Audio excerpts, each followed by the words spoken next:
Hello, everybody. Welcome to episode 23 of Shanalytics. Today, I'm joined by my guest, Coach Noah Johnston. Before we get into things, everybody, I have to address this. Usually, I'm wearing a suit. My suit's not the today. Like I explained to Coach Johnston, I'm in between getting that back. So trust me, I'll be fully suited and I'll be back in my attire once we get back to Shanalytics on Monday. But Coach, thank you so much for coming on today. You usually spend a lot of time on Grant's show. You're doing Fridays with him most of the time. What have you been up to lately? What have you been looking at in terms of the 49ers? I think I've been probably looking at the same thing everyone else is looking at, just soaking up that Lance news, I think that's kind of the key. Everyone was, or what's on everyone's minds. It's what they invested in, and it's ultimately what's going to determine the path of the franchise and particularly the path of this coaching staff. I agree with that. That's something I've been thinking a lot about recently. And I was on a Twitter Spaces maybe yesterday or sometime today, and I heard, I think it was Rich Madrid, who's over on Twitter, great guy, talking about that with Kyle and Trey Lance. It's kind of the marriage of the same philosophy in a lot of ways. And it's almost an extension of what we saw from that early Robert Griffin III days, those early Washington football days. And to me, Coach, and we can get into some of the topics that I have brought up for you, but I wanted to ask you this. Do you feel like this is a buy-in to that type of offense that we're seeing, that we saw from Kyle way back when? I think his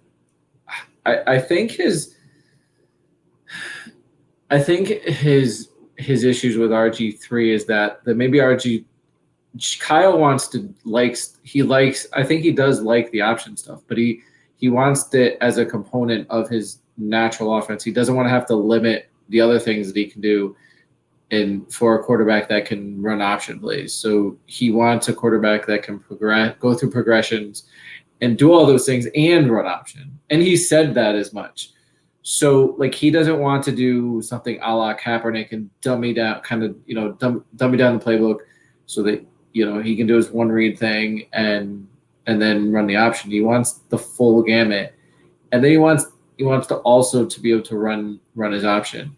And it appears with Trey Lance, that's what he has. He has a kid that he can absorb all the material. He can understand it. He has throwing mechanics. He can give you every throw on the field as far as arm strength. And then he has the added component of the running game. Yeah, and Vish brought up a great point, which I think you would definitely agree with, which is with Robert Griffin III, that drop back game that he had was unrefined. I don't want to say he didn't work on it, but it wasn't his strong suit by the time he was a rookie in the NFL. And I think, Coach, the exciting thing for 49ers fans, I feel like, with Lance is that from all the assessments we've gotten so far, it seems like he's the type of guy who looks to step up in the pocket, who looks to make that pass, who goes through his first, second, even third read before he'll scramble or be forced to. And it's kind of for Kyle, like you were saying, going back to when he was describing his perfect quarterback, that Drew Brees and Lamar Jackson mix. I feel like that's almost what he's got here with Trey Lance. And it's funny looking back on that now when he described it that way, but that's really what the hope is with Trey Lance, right, Coach? Yeah, and I don't think that I know there's a lot of speculation that the fans moved him to make this pick. I think it was Trey Lance all the way. I just I think this is his guy. Obviously he was looking at different avenues. Vish was just an area. He's looking at Vish's guy, Matt Stafford. He was ready to move on for Jimmy, and I think once Stafford wasn't available and there wasn't those other options, the rookie crush became real, and they made the move to assure that he could go and get him. I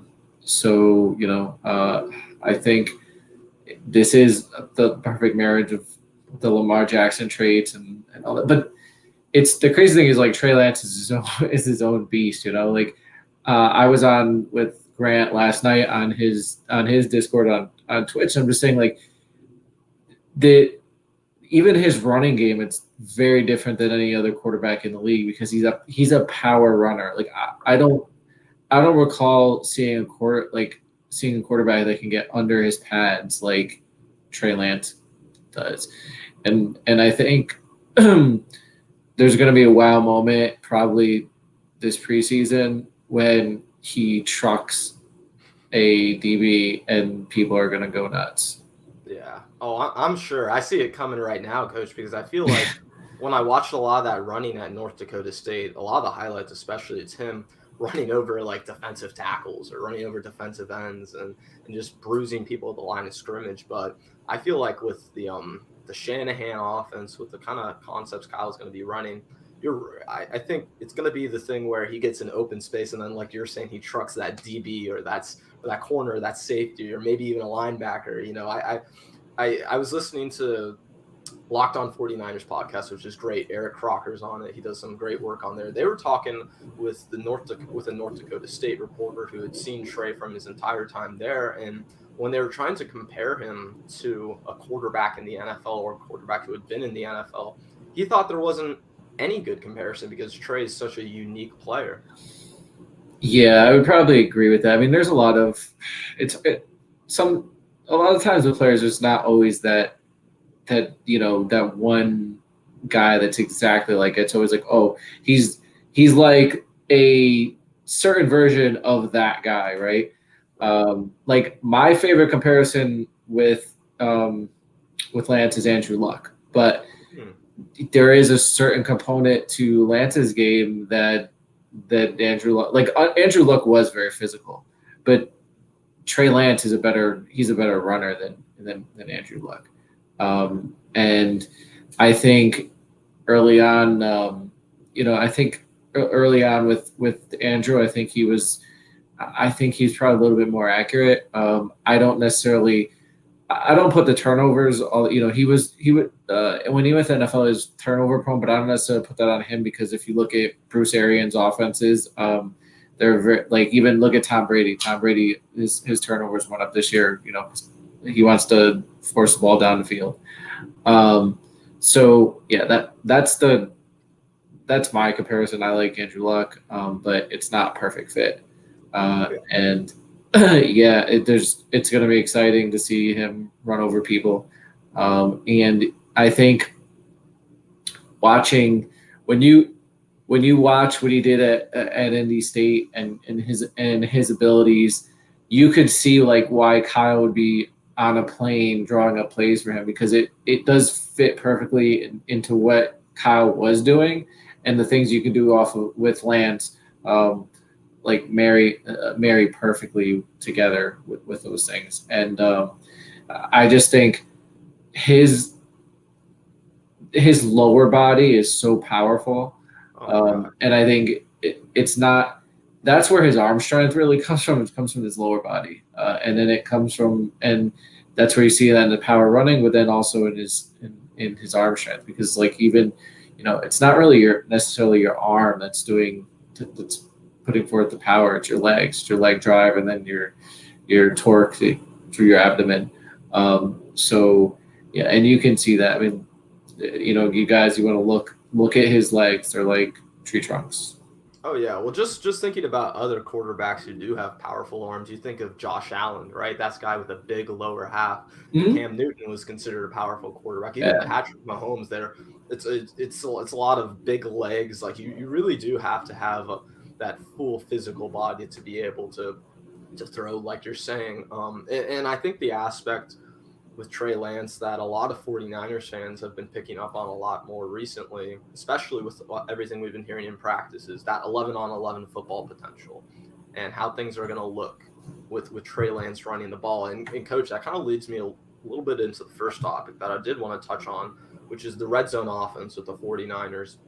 Specifically, when I looked up and down at Kyle Shanahan's tenure as a head coach, offensive coordinator, his best 3 seasons in terms of red zone efficiency were last season, when the team was coming from behind almost every single game, being forced to make the score of the game closer, but that would reflect in the box score more than it would in the win-loss. But then if you look at the 2 other best years, it was with Matt Ryan, of course, in 2016, that Super Bowl year, and then Robert Griffin III in that rookie season. So specifically, with the red zone offense, I know people talk about 11-on-11 football all the time, and I'm one of those people. But what does it actually mean in terms of the football, and how does it make everyone else's life easier in the game?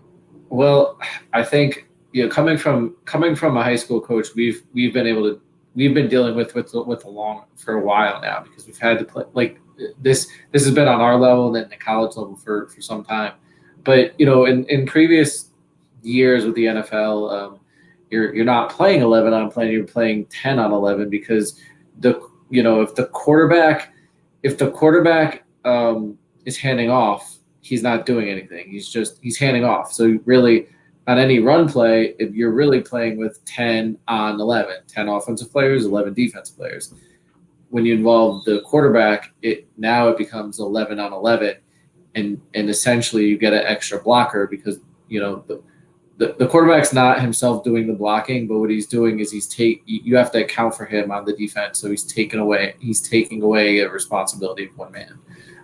And that's where it affects you and adds added pressure to a defense. So you can't get that extra man, extra numbers, or you can, but you have to do things differently on defense to try to get those extra numbers. And from a defense coordinator standpoint, I mean, it definitely on the high school level, we account for it every week. And then if you luck out and a team has a quarterback that can't run the ball, you get lucky. Yeah. Well, and especially I feel like in the red zone, coach, and I know this is a topic I brought up, but I feel like because of that stress that it creates, and with the field so much smaller, and like you're saying, with most times when you're handing the ball off in that part of the field, it does become 10-on-11 football, and there isn't that extra player to account for. Do you feel like with Kyle Shanahan, I feel like if you look his red zone efficiency, even in that 2019 season, wasn't very high. In fact, I think the year before that, they ranked last in the league in red zone efficiency. Do you feel like with Trey Lance, it's going to really help the red zone, especially? Yeah, I think because of his ability to play, to give you that running aspect, but then also the running aspect that he brings, the power aspect. So I think the Niners are getting a bonus in short yardage and red zone. Like he's gonna be a killer on short yardage because of his size and his power game. And then obviously in the red zone, but and also I think some of the red zone issues in the past had to do with quarterback arm velocity, and quick decisions, right? Because in the red zone, like you got like it's now, and it's arm velocity. Trey brings that to the table, and those are the things that Jimmy Garoppolo doesn't have. I did see. I do want to address some comments. I guess they're talking about sliding with Trey. So Bay Area baller. No, because I think that can be learned. Trey's a smart kid. I think he understands his. I think he's going to understand his value to the organization. So we'll see in preseason, then I probably in real season. But I think he'll learn to slide. I would, he's going to want to pick his spots where he lowers his shoulder. I would probably say to him, do it to maybe DBs on the outside on outside runs. Don't do it to linebackers.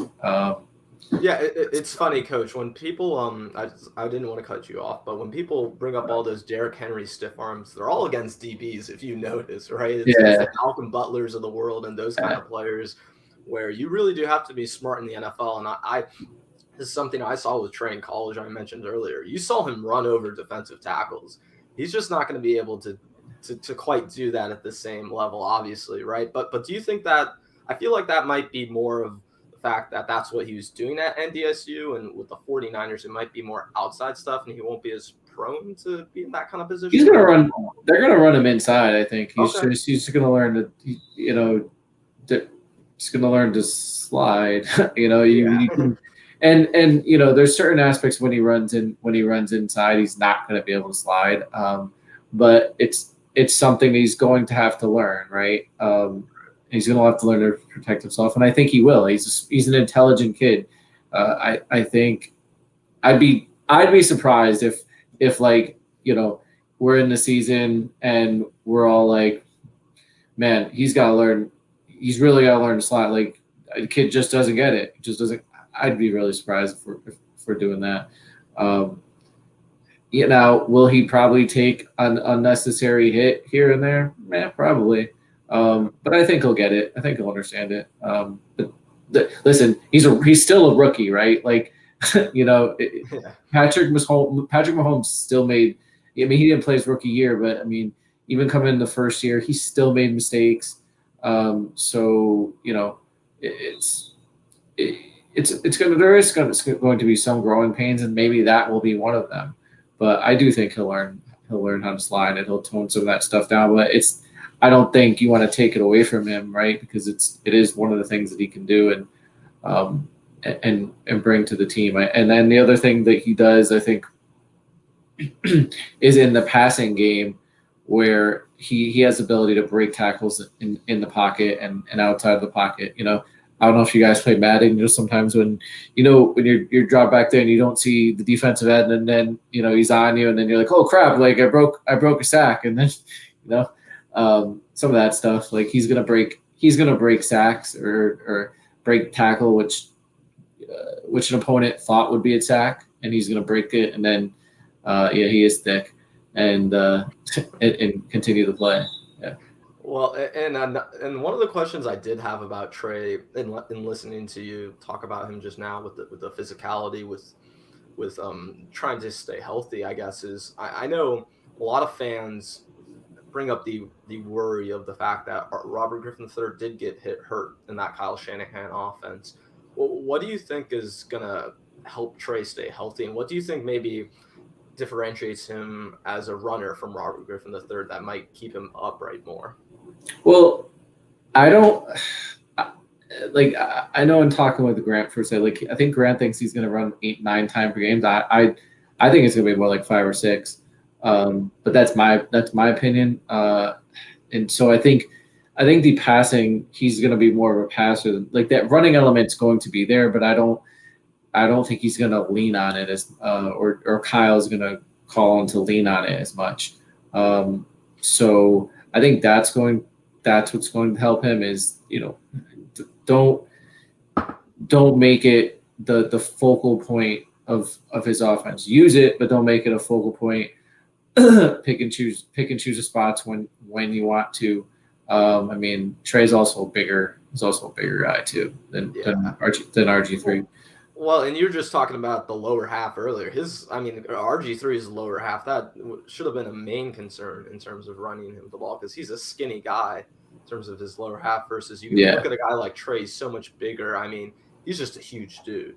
So I feel like that will help him in a lot of ways. But I guess so. You don't see him envision him running the ball as much. Do you feel like with him versus RG3 at least, because I know that's a lot of the comparisons that are going to come up, especially once Trey does start playing. Do you feel like for him, he's going to be more selective about his opportunities, like you were just saying, in terms of running, and he's going to try and lean on that passing? Because I think the way I envision his career, at least early on playing out, is I think he'll run early, but I feel like over time, as he develops more, as he understands the playbook a lot more, that they'll just be passing the ball more and more further into Trey's career. Now, when you're saying he'll run early, you mean he'll scramble out and run, or? Oh, I mean early on in his career, as opposed to in the next few years. Well, I think it's Kyle can control that, right? Like because he can control the actual called run aspect of it, and it's interesting you bring up RG3 because Kyle's gone through that experience. So like, does he want to get his quarterback hurt? I don't think so. So that's Kyle will probably be super selective on how he runs the quarterback, and and also like he just dealt with injuries with a quarterback, so Yeah. he's not going to want to get his new prize injured. And then with the scrambling, I think that Trey seems to scramble to throw. He doesn't seem to scramble to run now. If there's a lane, I'll probably take it. But and those are the ones like where you can save yourself a body shot, right? Like Right. the one where Jimmy got hurt on in Kansas City. Like just run, take what you can, get out of bounds. Like Yeah. um, those are the ones like where you can save himself, and then do your truck thing or do your hit the truck stick when Kyle gives you your called runs. And with the rushing offense in the future, the first thing I wanted to touch on with the rushing offense was the zone read. Because there's this great clip from Kyle Shanahan back in 2018 when he was asked about if people had figured out the zone read or teams had caught up to it, and he felt like it was something that if he was still doing it to that day, that he would have been still as effective. Well, with Trey specifically, how effective do you think he's going to be at the zone read? And then I guess, and I know you said a little bit about how much you think he's going to run. How much do you think the zone read will be a part of Trey's running versus maybe some other concepts we might see? I think it'll be maybe at least 50% of it. But there's different things that they can. There's different option plays or reads that they can run. I mean, they can run it out of gun. They can run. They don't have to run out of gun. They can run he can fake the stretch, and then he can be basically the interior runner, and then you're faking the stretch. And if he likes, if the end goes for the stretch play, Lance keeps it and goes inside. So there's a lot of different ways that they could do it, and then they'll just have a couple where it's actually a true called run for Trey Lance where they've got 10 blockers and Lance is just running the ball. And I think that there was one in practice. I heard they ran like a QB counter. I think they pulled, or we would call it like a wrap. So or wrap or dart. What I had heard was McGlinchey was pulling, like McGlinchey pulled as a tackle and came around the other side, and Lance is running off that block. It's a trap. It's like trap pull concept, but you're pulling the tackle and then running the opposite direction. And with Kyle Shanahan's offense in general, the last few years, the motions, the jet sweeps, the using the weapons as runners has become such a bigger aspect and such a huge aspect of the offense. How do you feel like with Trey Lance, how do you think that marriage is going to be with your Deebo Samuels of the world running jet sweeps, your Ayuk's running end arounds, with all these guys who are so dynamic beyond just your running back and your fullback? Well, it's interesting because we Jack and I talked about it like the night I think Trey was drafted, and that it's perfect because it's gonna, with all that what Kyle was doing before with the with the sweeps and all that outside stuff. Whenever you run that, Trey can run off tackle, and it's gonna hold. It's going to make the defense wrong because if those linebackers are going to want to, you got a guy like Mostert who's the fastest guy in the league, or up there, and he's, you're going to want to fly outside because he's flying, and if you do that, then you're leaving yourself open for Lance to come up the middle, or off tackle, or that open space that you leave. So I think that's the like perfect marriage of a 6'4", 235-pound quarterback with running ability. And I wanted to end the Trey Lance topic on this because we already talked about it a lot. But do you feel like this is Kyle Shanahan's ideal quarterback? Because the more and more, I know he still has a lot of time to develop. He hasn't even started yet, but with the way we've been talking about him, how he's going to affect the run game, how he's going to make the offense so much more potent. Do you feel like this is Kyle Shanahan's type of quarterback? I think, yeah. I mean, I think any offensive coordinator's quarterback is really a quarterback that limits them the least. And Jimmy was severely limited in certain areas, and Trey doesn't have those limitations, and Trey is offering all these unique skill sets.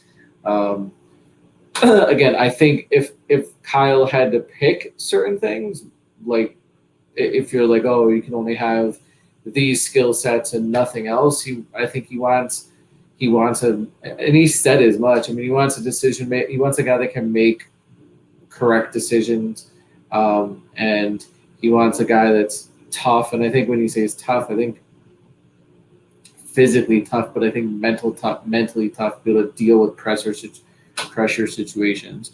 And I think he's looking for certain arm mechanics, that a good delivery, or a quick delivery, and accuracy. So like all the other stuff that Lance gives you is just like icing on the cake, right? But all the best ones have all that icing. Yeah, no, that is true. And I think the thing that I've been most excited about recently in hearing of the development of Trey Lance and all the practice reports is that those little things where Grant talks about how he does step up into the pocket, how he isn't that guy where he's just looking to run, how he is trying to get through his decisions, get through his progressions. And I've even heard, Grant, Jason Aponte, multiple people talk about the fact that you'll see Trey go through progressions and you'll actually see him go 1, 2, 3, and then he'll run, if anything. Whereas sometimes you'll even see Jimmy Garoppolo will be a step or two off from that first progression, and then the rest of the play, because of that, your second read is late, your third read is late, and then it's a missed opportunity. Yeah, Jimmy's not exactly decisive, and I think some of that might, probably a lot of that comes into play. Like he doesn't have the arm. He doesn't have the arm strength, so it's like, okay, he can't get, if your third read is a deep route, like he knows that he can't throw that, so he can't even look at that. Or if his second read is a deep, or if his first is a deep, he can't really look at that, so he's got to wait for throws that he can make to clear. And I guess really what the deep stuff really means, because most quarterbacks can really throw deep, but like if you don't have the arm that can get there, it means that the separation that the receiver has to get from the receiver has to be more. So like he has to separate. It's an added degree of difficulty. Yeah, it's that right. So like for Trey, Jimmy, like the guy that really has to separate from him to make that throw. For Trey, doesn't have to. That makes sense. Okay, well, and I just want to look through the comments really quick and just see if there's any other Trey Lance questions, but we're going to move on really quick. Yeah, and Gavin was saying Juszczyk is definitely going to open up those running lanes for Trey Lance. The aspect of the team that I like, coaches, and I touched on it a second ago, but is that, there are so many weapons, but they're so versatile in what they can do. And then when you have a guy like Trey Lance who adds the dual threat aspect, it just ratchets it up even more, I feel like, personally. And it's going to make life a lot easier for, like you were saying, Mostert's the world, but Deebo Samuel, Kyle Juszczyk, George Kittle. I mean, for all these guys who get receptions, who carry the ball as well, it's just going to add that extra pressure on the defense. And because they're worried about Trey Lance, like we've been talking about, it's going to give them maybe an extra few yards, or a defender who holds on a little too long and is hesitant, right? And it just makes the life overall easier for the offense. I haven't really talked about this before, but it also might keep them healthier, because your Deebo is going to have to do less work on the line of scrimmage, and like Kittle is going to have to do less work on all, because now you can throw deep routes to Kittle. Or you can allow Kittle to separate, and when he separates, he's not going to have to. he's not going to have to use his physicality and to make a play. So I think he might end up helping them become healthier. I mean, we've already seen in camp that Debo can be a deep threat. So I think with Lance, you're not going to have to call those bubbles and all those things to get Debo the ball, because you can add that vertical element to him. And I think that while it will still be there, it's not. I don't know that it'll be the chunk of the offense that it is, and getting him down the field should keep him healthier. Yeah, and for Kyle Shanahan, it means that he won't have to manufacture yards as much, right? Because they're already there to be had. And whereas I feel like what you're just saying, the huge chunk of their playbook was a lot of those Debo actions that we saw, a lot of motion, a lot of things like that. Do you feel like the motion in general, do you feel like that's going to be cut down on in this offense, or do you still think there will be certain elements of all the stuff we've been seeing Kyle really discover in the last few years? Kyle's always going to use motion. I mean, motion, it's a principle of his offense. It's just a matter of what he's going to do with that motion, if it's going to be an actual handoff or a jet sweep. Do I think there probably will be less handoffs to Debo? Probably. Because if he can run the full gamut of his offense, I think if you think about it, Kyle likes to run the deep shots, and he really hasn't been able to do that with Jimmy. So I think that part is going to jump up, and some of the things he was doing with maybe Debo and those things will come down, and ultimately the offense probably should be on the field a little less, because they're going to get chunk plays and score.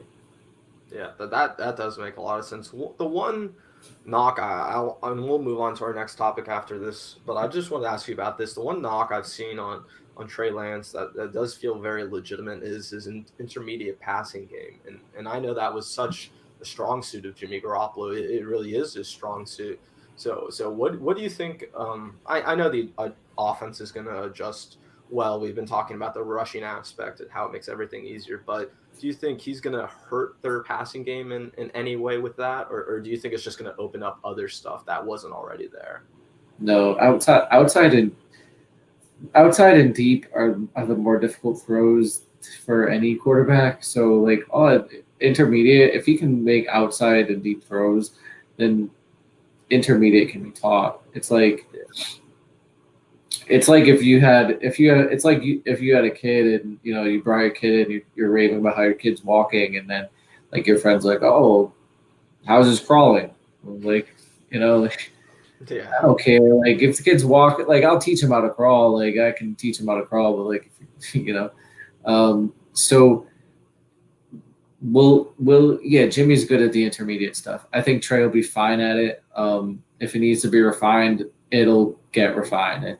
If he can place the ball outside, he can place the ball on a dig. Yeah, no, that makes a ton of sense. But Coach, we have been talking about Trey Lance for half an hour. I'm sorry. I wanted to make sure I got super deep into that, though, because you answered a lot of the questions I had, and I hope a lot of the people watching a lot of the stuff, they've been wondering about the offense, what things are going to look like in the future. But one thing I was really curious about to talk with you, and I know you're a defensive coach, and with the pass rush this season, Nick Bosa is going to be coming off an injury. We don't quite know what to expect from him, but we'll hope he'll be playing. We're hoping he'll be 100% and he can play all his snaps. And the 49ers also were pretty much, it seemed like, expecting Dee Ford to retire, and then he's made quite the comeback in training camp. So with the 49ers edge defenders specifically, we can get to the interior guys in a second, but you look at Dee Ford, Nick Bosa, Samson Ebukam, Arden Key. What do you feel like? How do you feel about the 49ers' ability to create pass rush pressure next season? I mean, if they're able to have Ford on the field, if Ford is healthy and they're getting something out of Ford, I think it can be. I think it might be 2019 all over again. They're not. Maybe they're not going to have Buckner, but I think they'll have the depth. They didn't really have a lot of outside depth that year, but if they have Ford, Bosa, Ebicom, and then if another guy like Arden Key steps up and Arden Key can be a guy that can sub in, and I think that if it's not Arden Key, it's gonna be Jordan Willis. One thing we've seen with Kosrick, like he'll get that other guy, like he'll find like that the fourth guy, like he finds that fourth guy and he gets production out of him. The problem is like when one of those other guys go down and that fourth guy or even that third guy has to become the starter, like that's when they get hurt. So like if those guys are healthy, can all play the majority of the year, I mean, it can be like 2019 all over again, and in a deeper edge. For sure. I feel like the defensive line in general is deeper than they were in 2019. Well, yeah, and with Samson Ebicom in specific, I think he's a guy that 49ers fans kind of have a feel for, maybe a little, but it's kind of hard to pin down what exactly he's going to look like in the defense. What kind of role do you expect for Samson Ebicom? Because I know people have talked about him as a spy guy, and he's talked about it himself. He wants to be more of an edge defensive end sort of guy. What expectation should 49ers fans have from him, and what have you seen from his ability as a pass rusher? For me, I always thought like he's Dee Ford's replacement. And I think if Dee Ford's not on the field, he's Dee Ford. Now, is Dee Ford more refined? Yeah, he's a more refined pass rusher. He's been doing it since college. He's been doing it since he's been in the NFL. I know the Ebicom was used. They used him in coverage over the Rams. He did rush the passer somewhat. I think he needs some more refined pass rushing techniques. He needs to be able to use he needs more consistency with his hand. He needs some sort of a go-to move and then a counter off of that. And I'm sure that's what he's working on now. Supposedly he, when he was out there early in camp, like he had some good looks against Trent Williams. So I would expect him to be like, the replacement for Dee Ford. He's gonna, I think what they want to do is Bosa and Armstead are the ends on base, and when it's time to rush a passer, they want to go ahead and put either Bosa or Ebicom on the field, and if both those guys are healthy, then you can toy around with packages and have all three of them on the field. You can put Bosa inside sometimes, and you can put those guys outside. You can stunt them. You can do a lot of different things, but they all have to be healthy because unfortunately, all three of those guys have injury history. And specifically this year, I do want to move to the interior with Eric Armstead. People, he had the 2019 season where he had double-digit sacks. Last year, didn't quite have the same numbers. Why do you think it was so much of a struggle last season?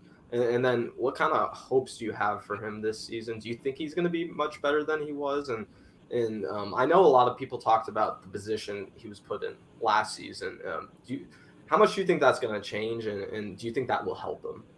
Well, that's all related to the health of the outside guys. Because if they're healthy, then you don't have to use Armstead outside, and you can put him inside where he's a mismatch on guards.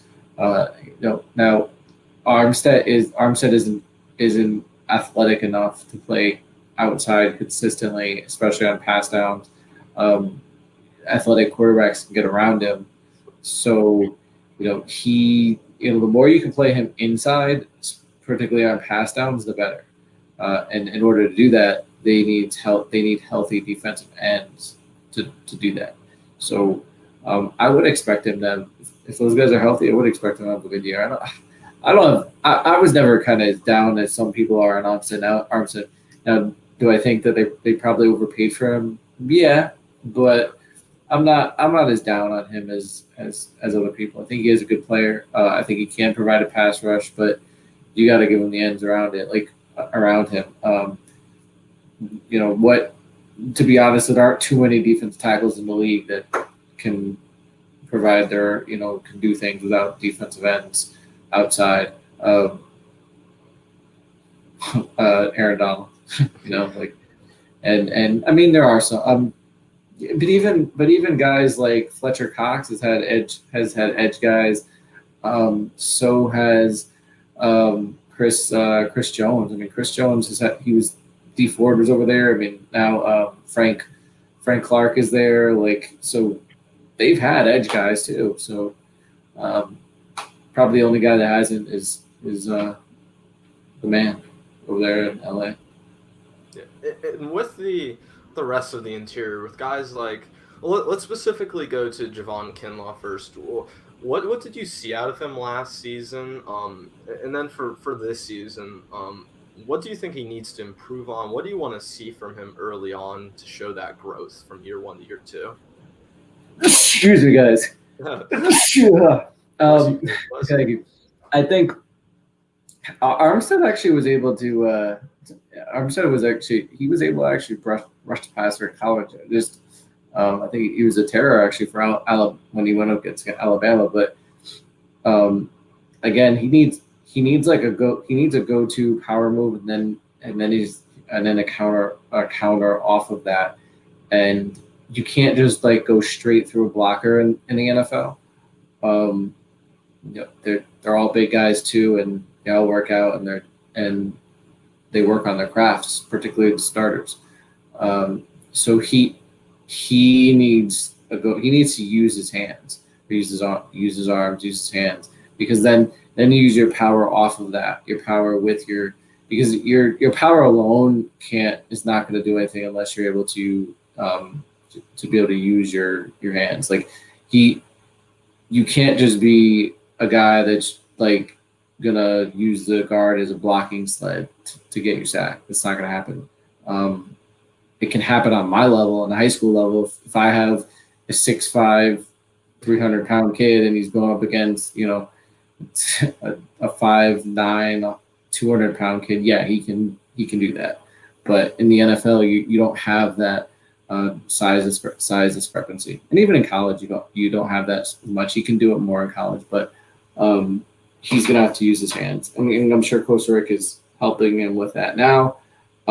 However, if he's not able to practice, he's not going to work on those things. And so I've been a guy that's expected big things of Kinlaw this year. I think the last year we've seen him do some good things. He does have a unique ability to bat down passes, which it's a good thing.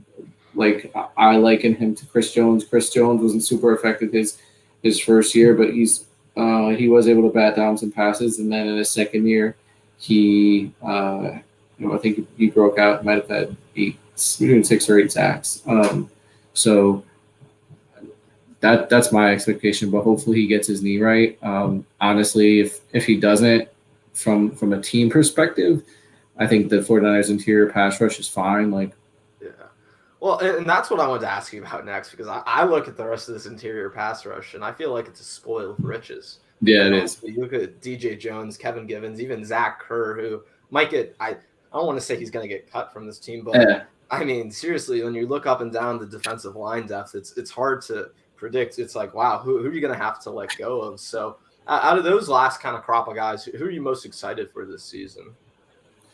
I think – from all reports is Katavian Street. I think Street. Yeah. He's a guy that had a lot of ability in college, and he had a bad knee injury. I mean, the guy he squats 700 pounds. He's probably the pound for pound the strongest guy on the roster. And if he's putting that together, like I said, you can have all the power you want, but if you can't as defensive lineman, if you can't use your hands, you can't use your leverage, it's not going to matter. Now, if he's able to use his hands and use his leverage, now that 700-pound squat, it's going to come into play. He's going to do some things with those. And he's a guy that, with that power, remember when we would see, I think there was a game against the Saints when Justin Smith put a guard on his ass. Like that kind of power can do that if he's using proper leverage. So he's a guy I'm pretty excited for. And there's a bunch of guys on the interior. I mean, even last year, they'd never had problems in the interior. I mean, Armstead, you can move Armstead in the interior if you need to. They're so deep there. I mean, some other teams are going to get good football players, whoever they decide to cut. It's like if the football gods came down and were like, okay, somebody's going to get injured. We're going to give you Dee Ford or Kinlaw this year. I mean, I'm taking Dee Ford. So if an interior guy gets hurt, I'm not worried. They've got plenty of depth in there, and it's high quality depth. And even guys that we're not even talking about. I'm trying to remember the name of the guy last year. I think he was a defensive lineman from Nebraska. Deron Daniels, right? Deron Daniels. Yeah. Even he was a guy that flashed last year and in camp. But then let's take a look at the preseason that comes up and see what happens there. Kevin Givens, right? Great name. He's looking. He was. Awesome. I think he flashed. If I remember right, he flashed in preseason 2 years ago. So those are guys that I think you're gonna find themselves into Niners fans list. Yeah, for sure. And with Street, I just wanted to point this out because I just remembered it. When I was looking up the pass rush win rate, which is a good stat for PFF. I know Grant gets on PFF, but if you look back to that 2019 season, Dee Ford finished with about a 15% pass rush win rate. The only guy who finished higher that year was Contavious Street, and he was higher than him. And then the year after, he was just at around that same rate that he was sticking at last year. So this is a guy who, given the opportunity, has created a lot of pressure. And just like you're saying with this defensive line depth, though, if you were going to have one position injured on the 49ers, if they lost an interior guy, it's not the end of the world for this team. Yeah, it's their deepest. It's definitely their deepest position by far at this point. And I know a lot of guys would say, "Oh, why don't we trade one of these guys for like?" I don't. Unfortunately, defensive tackle is not a high value position in the league, so there's not really. You're not going to get a good return on it. Like, you're not going to. Like, Coach, there's so much value in having a platoon of those kind of guys where you can just rotate them in to where there just are injuries in football. So by the end of the season, if you can still have, instead of the 9 guys you had at the beginning, you have 7 of them on your defensive line intact. I feel like that's still a high-end defensive line that we're talking about from the 49ers. And like you were saying, people want to trade those guys away, but if I want any part of my football team to be the deepest part of my football team, I think for me it's defensive line. Oh, without a doubt. I mean, there's something said about being able to put fresh guys out there and like for an offensive line. Like, all right, if you've got fresh guy going against fresh guys that are good, like, all right, so now you just had a guy out there that was just going all out. Now they just took him off and they put another guy out there. He's fresh and now he's going all out on you. Like, if you just batter down an offensive line like that, and defensively, it does take more energy out of you because I don't know as a defensive player where the play is going. And I don't know the snap count. So, like, I really have to fire off when, on movement. So it does consume a lot of energy, and then you're always racing toward the ball. It can consume a lot of energy and a lot of energy fast. So you want to keep those guys fresh. Yeah, and we've just been talking about the deepest part of the football team and the part we feel like is really intact. Let's talk about a part of the team that might not be the deepest part of the football team. Coach, do you this is a worry I've had all offseason. In fact, I'll stand by this. 49ers should have looked way harder into taking Asante Samuel in the second round. Just want to put that out there. But maybe that's my Florida State bias. Maybe it is. But do you – I asked you this question as if, is cornerback the team's biggest weakness? I feel like that's fairly obvious. But do you feel like this is something that could legitimately hold the 49ers back from going to, deeper in the playoffs and taking this team beyond just a really good playoff team? Yeah. Especially when you get into playoffs, because then those weaknesses get magnified. You're going against top of the line NFL roster, um, and I mean, look at last year with when the 49ers had corner issues and Ryan Fitzpatrick turned into Aaron Rodgers. So yeah, it definitely could be a serious problem. But could they have gone for? They could have drafted a better corner. They could have, but just with draft, they did tend to that position in the draft. Could they have done it sooner and got something in the second round? Well, yeah. Well, we don't really know. We don't have to wait for this year to see who when that's in those second round flies to the top or who's really good. They could have really probably the smarter thing to do was try to address it in free agency or maybe in a trade, but I think they're looking at other holes. I don't think they have the expectations for Dee Ford to come back, and they're like, oh, well, we can't just have Nick Bosa on the edge. Like, we need an actual other edge rusher. So we got to go get signed Samson Ebukam. Oh, do we want to go get a corner or do we want to re-sign Trent Williams? Well, let's re-sign. They couldn't. They're trying to fill every hole, and then obviously they had to make the trade for Lance, and now they used the first round capital. So that just ended up being the one hole or one plug they couldn't plug. Now they could possibly plug it now. I don't know what John Lynch's phone number is, Ryan. I think I would like maybe to possibly trade for Gilmore or Howard, but we'll see. Unless you get rid of Jimmy, it's just they got to get rid of Jimmy right now. I mean, I personally like the idea of Gilmore more because I think you get him for cheaper, cap wise and draft pick wise, and I think there's already established relationship between the 49ers and the Patriots. So and Gilmore next to Verrett. I mean, that would be quite the in terms of cornerbacks. Yeah, you can definitely play man coverage with those two guys. So that would excite me. And then sorry, I just want to ask this about the cornerback position because I was pretty critical of them not taking a corner earlier on, but they did take two corners in the draft. They took Diamador Lenore, they took Ambry Thomas.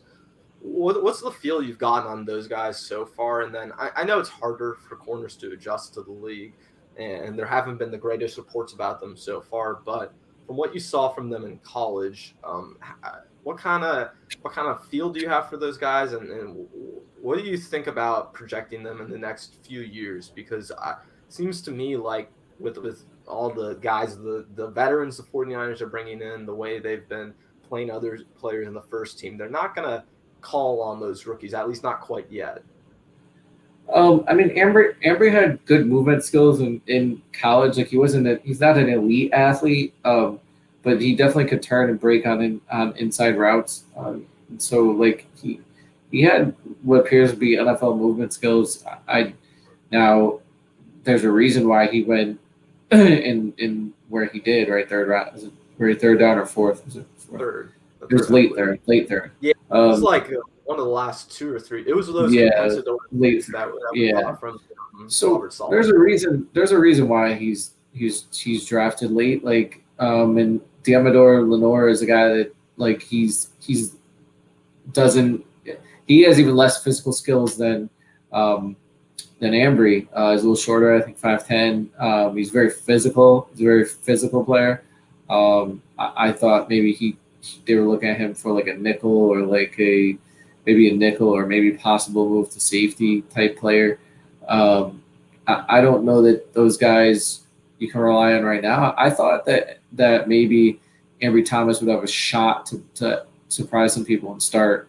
It is still really early, and sure. I think it's really early, and I think those quarterbacks have all day back there, so I think it's hard for corners.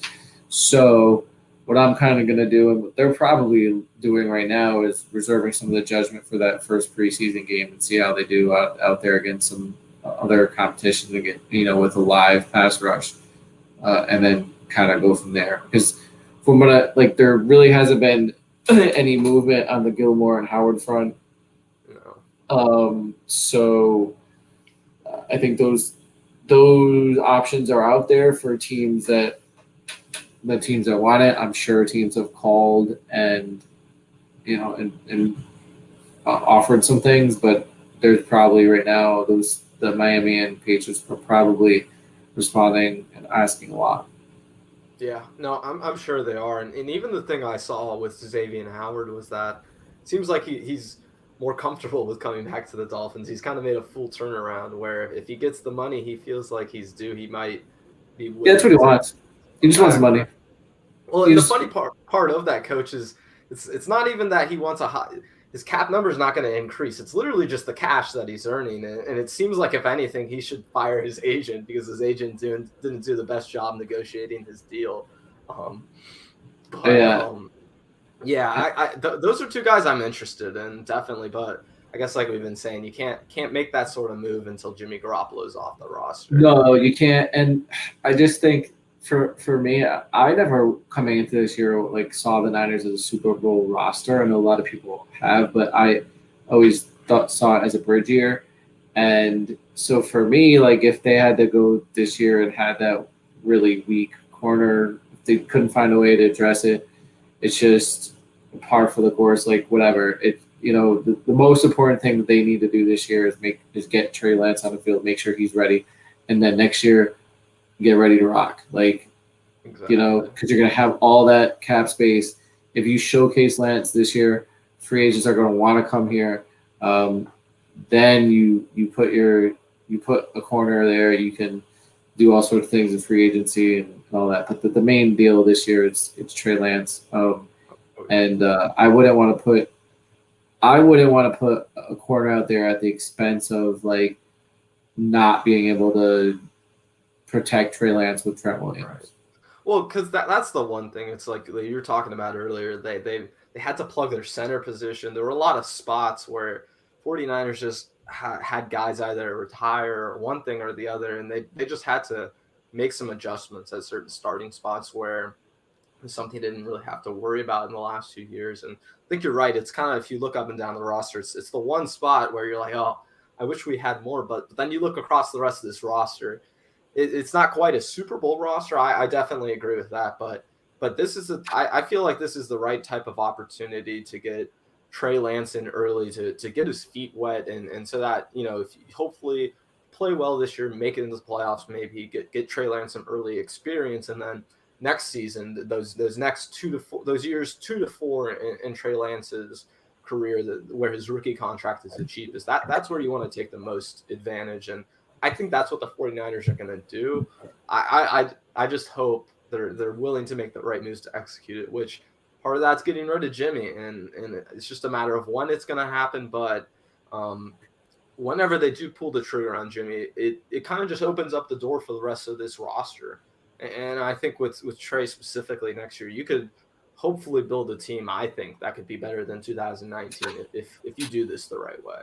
Yeah, I think that the problem with when you look at possibly trading is they have limited ammunition to make some of those trades. I mean, if they made a trade for any of those guys, they'd probably have to be they'd have to swallow a hard pill, because right now, the Niners don't have a first. They don't have a first, and I think with this year, did they give up a third this year for Lance? I believe it was a third as well. So you only have one pick in the first 3 rounds, and then you want to trade that off just to get Stephon Gilmore for maybe a year.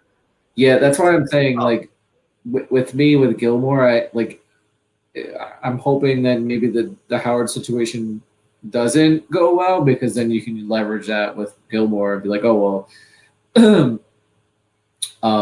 Miami wants, we've negotiated a second and a fourth for Howard, or something like that, or 2 seconds for Howard.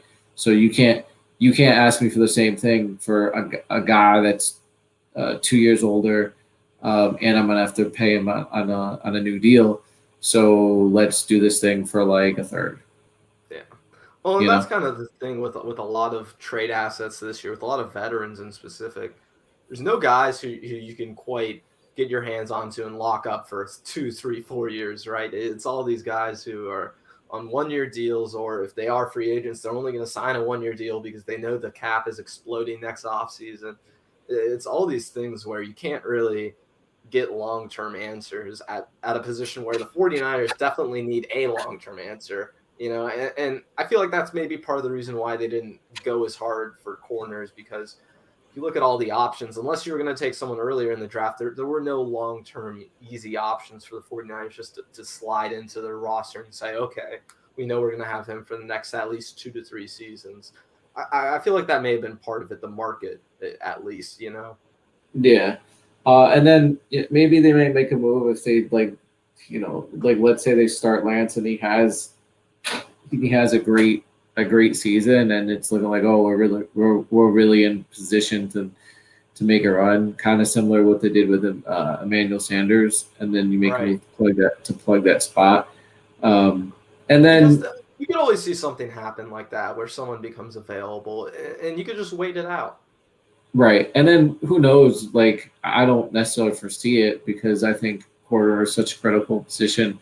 I don't know that like some vet is going to get cut, but you don't know in the next coming weeks if something like that happens, and then you can sign a guy. But yeah, it's definitely a need, an area of need. They should address that. There really isn't there really is a lot of veterans out there. Like there's bodies, but I don't know there's Yeah. anyone that you'd be comfortable. Yeah, and unless you were going to go for like a Steven Nelson or like a Brian Poole earlier in the offseason, I don't feel like there are any, even not even that those guys are difference makers, but guys who are more than just bodies, like you were saying, who were Yeah, available this offseason. But Coach, I want to end um, tonight on our last topic. And first of all, I just want to say thank you so much for taking yeah, the time. This has been so much fun doing this, everyone. I hope everyone else has enjoyed watching this. Coach, I wrote this article a few weeks ago, or about a week ago now, about the target share for next season. Specifically, I think you look at Kittle, Debo, and Ayuk. Those are the three guys who are going to finish 1, 2, and 3. Absolutely. But outside of those guys, who do you think is going to be next in terms of the target share for the 49ers? well, if it's anything like practice is going, it's going to be Dwelly. It's going to be And that man, Ross the Boss. I like it, right? I've said this in like so many times is that like when people are been hammering on this, oh, we need a wide receiver 3, we need a wide receiver 3. Well, no, you don't. Like if wide receiver 3, it's not that important. And you have Dwelly, like so we have Dwelly, Richie James, and and it seems like Ross Dwelly is the one that's stepping up. So you use Dwelly, you can split him out into the slot. You can use him like in the red zone. Like he can be your next guy. And then on top of that, the quarterback. If you have a good quarterback, he'll make whatever wide receiver 3 you have, he'll make him better. But yeah, I think Dwelly. It seems like he's going to be the guy, and I think that can be a plus because he's a sure-handed big body, and we talked about early in this cast the Niners red zone woes, and he can help them there. Yeah. Well, and just looking at the targets last season, a guy like Jordan Reed got like 46 targets last season. So a tight end or someone is going to be having to fill that role for sure. And Ross Dwelly is a guy who I've been excited about, but it seems like for some reason Shanahan hasn't gone into that well as much. But like you've been saying with this training camp, it seems like he's going to have an expanded role. And I think the hope with Dwelly too is that you can take such better advantage of those two tight end sets when you are throwing him the ball more, and it just makes life easier for a guy like George Kittle too, and the rest of the offense if you can really get the ball rolling with a guy like Dwelly. But the one guy I did want to ask you about too, who I feel like should have an increased target share, is Kyle Juszczyk maybe, and specifically with next season with Trey Lance. Do you think people always talk about, a young quarterback or rookie quarterback's best friend is a tight end. But do you feel like with that fullback role and with Juszczyk's uniqueness and with his ability as a playmaker, do you think he could not be that best friend, but that next best friend afterwards, where Trey's going to be checking him down a lot? Or do you think I'm overreaching a little? Potentially, but it doesn't seem like Kyle uses him a lot or uses him as much as I don't remember exactly the stat, but he had a low usage rate last year. It was pretty low. I think he has something like 50 catches over the last 2 seasons. 54 targets, 39 catches over the last 2 seasons combined. It's a low number. I think there is an opportunity, and that maybe he should get more opportunities and more targets. But I just don't know that's what Kyle wants to do. But if it happened, would it lead to production in the offense? Yeah, I think so. But what you might see is like there are a lot of those Juszczyk chunk plays that the quarterbacks missed. Lance probably won't miss those plays. So, like I think off the top of my head, didn't Mullins miss one? And then I think there's a few times where like Jimmy underthrew it. So if Jimmy doesn't underthrow it, now that's not a 30-yard completion. That's like a 50-yard touchdown. So that might be where you could see increased yardage for Juszczyk. And I think Kyle's a big personnel guy. Like he likes to screw with the defense personnel, right? Like he likes to walk out personnel where you believe it to be running personnel, and then all of a sudden he's 5 wide, or he likes to do those sorts of things. That's how he likes to screw with the defense. He likes to run a lot of the same concepts and plays, but just do it with different personnel and different formations. So that's where I think something like having Dwelly can really help and have increased productivity on all levels of the offense, because you can walk out two tight ends and the offense is thinking run, especially with the quarterback run threat, and then all of a sudden Dwelly's out there catching passes. So you can really stress the defense in that way, because are you going to put on your linebacker to defend against the run? Or are you going to put on your nickelback to help cover Dwelly and Kittle? Kind of puts them in a bind that way. And that's great stuff. Coach, man, this was so much fun. I'm sorry if I picked your brain a little too much. There's so many things that I had questions about. I hope for the people watching that if there's anything you were wondering about with the 49ers offense, with their defense this upcoming year, I hope it's answered some of your questions. Make sure everyone likes and subscribe it, and go check out Coach on Twitter if you haven't already. I got his stuff linked in the description. Coach, is there anything else you want to plug, or let anybody know about before we get out of here? I'm super excited about Trey Lance. I know Niner by nature is. There's some guys that haven't bought in yet, but I think the fan base will move on over to Trey as he starts playing. Once we see that preseason game, Coach, there's going to be a big switch in the fan base where a lot of fans who weren't quite on board before are going to be full on the Trey Lance train. Yeah, if there's for some reason there's like this emotional attachment to Jimmy, and we just have to. We as a fan base just have to move off that. You can't have emotional attachment to players. Trey Lance is the future and looks like he's the present. It looks like he's a good kid by all accounts, and it's going to be super exciting. I mean, is this like the most exciting that anyone has ever been for a preseason game? Like I don't recall. Oh my God.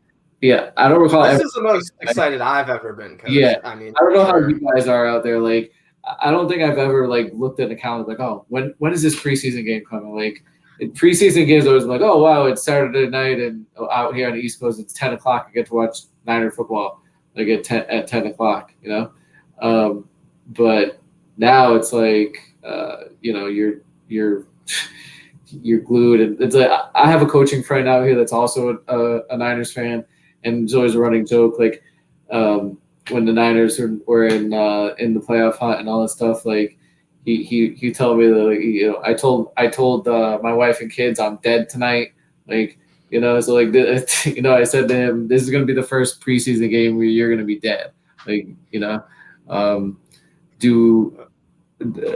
Oh, that's a great question, Coach. What do you think for the first preseason game? Well, why don't we end on this then? What do you think how they're going to dole out the reps for the preseason? At least that first game. Well, I think I'm gonna say Trey Lance a quarter, maybe a quarter and a half, maybe quarter and a half.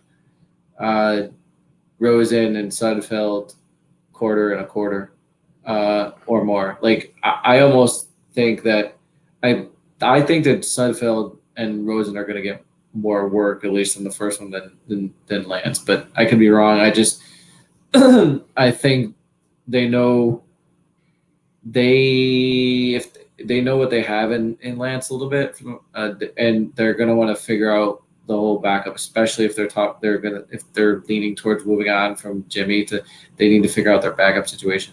And if you look at previous draft picks in the past, like I was looking at Mahomes stats in 2017, the third and fourth quarterbacks played a lot. So I know we're all excited to see Lance, but just keep your expectation tempered. If they walk him out there for like a quarter and then they pull him and you get a little Suddy action. But hey, get more excited because that means maybe the 49ers are potentially looking at who quarterback number 2 is going to be, right? Yeah, so you can always rewind your TV now, like on it, like after they pull him, you can rewind it and watch Trey Lance all over again. Yeah, well, and I just hope that the NFL starts putting out all 22 again. And man, that has been such a mess recently. But I hope we can at least see some of that Trey Lance. I'd sacrifice my grandma to get Jimmy off this team. Nice, dude. I don't know if I would go that far, Pinor, but Pinor, I agree. You might have to. You might hold off on the knife to your grandmother. Just like hold off a little while. Like I think John Lynch is going to do it for you. So Yeah. Well, hey, John Lynch has got the Hall of Fame this weekend. Maybe he's just waiting until after the weekend. Maybe he bumps into a few people from the Colts, maybe the Patriots, maybe the Broncos. Who knows? So I do want to end there though, Coach. I appreciate your time so much. I want to definitely have you on again, maybe sometime before the season, during the season. I'm sure we'll figure it out. But sounds good. For everybody watching, thank you. Like and subscribe if you haven't already. And I'll be back on here. I don't know when actually. If not, I'll be back Monday for sure. But check out my Twitter. I'll be updating everyone on there. Thank you very much, everybody. Have a great Thursday and enjoy your first preseason game of the year. We'll be getting the Hall of Fame game tonight. So enjoy that, everybody.